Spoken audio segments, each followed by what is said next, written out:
शिलाई मशीन घेतलं आणि त्याच्यातनं आता शिलाई करायला लागले, अधिक पैसे मी मिळवायला लागले. शिलाई मशीन घेतलं आणि त्याच्यातनं आता शिलाई करायला लागले, अधिक पैसे मी मिळवायला लागले.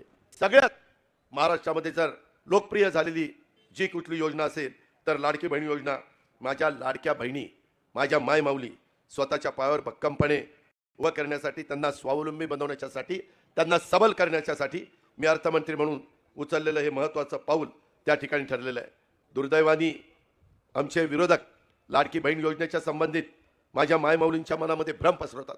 काही जण म्हणले कशाचा आहे, चुनावी जुमला आहे, काय नाही, नुसते फॉर्म भरायला देतील आणि म्हणतील आता आचारसंहिता लागली. जुलैमध्ये जाहीर केलं, ऑगस्टमध्ये योजना सुरू केली.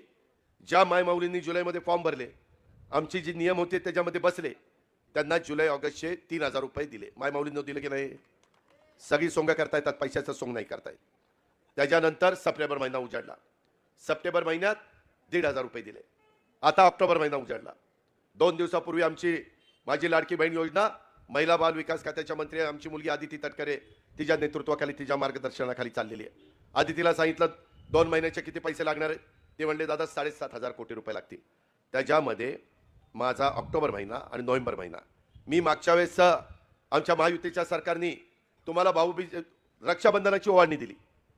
हे विरोधक म्हणले अरे आता पैसे दिले घ्या काढून, नाही तर परत घेतील. अरे शाण्यांनो, माय माऊलींना बहिणीला रक्षाबंधनाच्या वेळेस ओवाळणी दिल्यानंतर भाऊ कधी माघार घेतो का रे? तुला काय लाज लज्जा आहे का नाही? काही खोटं सांगतो. आज आमच्या माय माऊलींची ओवाळणी आम्ही दिली. आता भाऊबीज आहे कधी, नोव्हेंबरमध्ये. मी म्हटलं विचार केला की बाबा आचारसंहिता लागली की पुन्हा कोणीतरी खोडा घालेल. बघा आचारसंहिता लागली पैसे वाटतायत म्हणून ऑक्टोबरमध्येच 2 दिवसापूर्वीच माझ्या मायमाऊलींना 3,000 रुपये डायरेक्ट अकाउंटला टाकून दिले. पैसे आले की नाही? हात वर करा. तेव्हा का पैसे आले? बापड्यांनो पैसे आले बहिणींना. अरे धमकडे ताकद असावी लागते, येड्या गाबाळाचं काम नाही, हे लक्षात ठेवा. आणि त्या पद्धतीनं काही माझ्या मायमाऊलींना तर सप्टेंबर, ऑक्टोबर, नोव्हेंबर 4,500 रुपये दिले, कारण त्यांचे फॉर्म जरा उशीर आले. अशा पद्धतीनं आमच्या बहिणींना आम्हाला सक्षम करायचं आहे. त्याच्यामध्ये तिला पाहिजे ते खर्च करेल.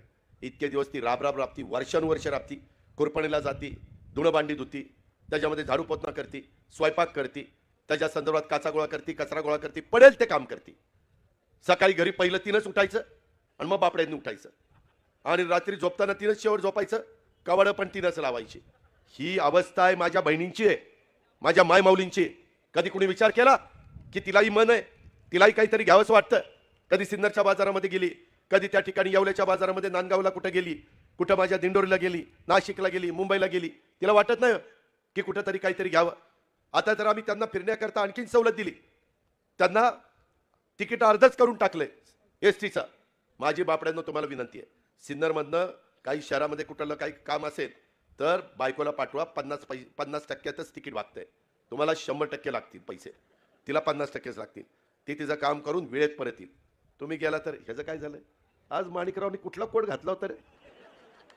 आणि अजित पवार असं कसं काय बोलला?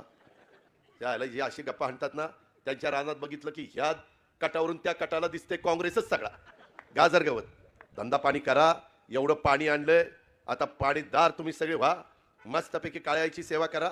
तुमच्या पिकांना चांगला दर देण्याची जबाबदारी आम्हा लोकांची, आम्ही वाटेल ते करू.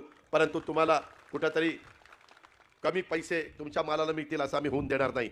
कारण आम्हाला समाजाचं भलं करायचं आहे, माझ्या शेतकऱ्याचं भलं करायचं आहे. आणि म्हणून माझ्या मायमाऊलींनो, आता तुमच्या मनाला मुरड घालू नका. बाजारात गेल्यावर जे तुम्हाला पाहिजे ते घ्या. काही माझ्या मायमाऊली म्हणतात दादा मला लुगडं घेतलं, काही जण म्हणतात मी त्या ठिकाणी बीपीच्या गोळ्या मला कमी पडल्या होत्या, त्या बीपीच्या गोळ्या आणल्या, काही म्हणतात शिलाई मशीन घेतलं आणि त्याच्यातनं आता शिलाई करायला लागले, अधिक पैसे मी मिळवायला लागले.